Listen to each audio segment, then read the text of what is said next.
Kozhikode ചേളന്നൂരിൽ tipper lorry തലകീഴായി മറിഞ്ഞ അപകടം. ഡ്രൈവർ അത്ഭുതകരമായി രക്ഷപ്പെട്ടു. കല്ലുമായി വന്ന ലോറിയാണ് അപകടത്തിൽപ്പെട്ടത്. സമീർ സി മുഹമ്മദ് വിവരങ്ങളുമായി. സമീർ, ഈ അപകടം എങ്ങനെയുണ്ടായി? മറ്റു വിവരങ്ങൾ.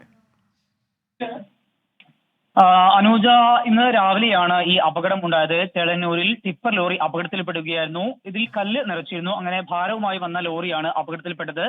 കനത്ത മഴയും അതുപോലെ തന്നെ അതുമായി ബന്ധപ്പെട്ട് അവിടെയുള്ള മണ്ണ് ഇളകിയ ഒരു സാഹചര്യം ഉണ്ടായിരുന്നു. ആ ഭാഗത്തേക്കാണ്, ചെറിയ ഒരു കുന്നാണ്, ആ ഭാഗത്തേക്ക് ഈ ലോറി കയറുന്നതിനിടയിലാണ് അതിന്റെ ഈ റോഡിന്റെ അരികിലുണ്ടായിരുന്ന ബെൽറ്റ് ഉൾപ്പെടെ താഴേക്ക് പതിച്ചുകൊണ്ട് വാഹനം തലകീഴായി മറിഞ്ഞത്.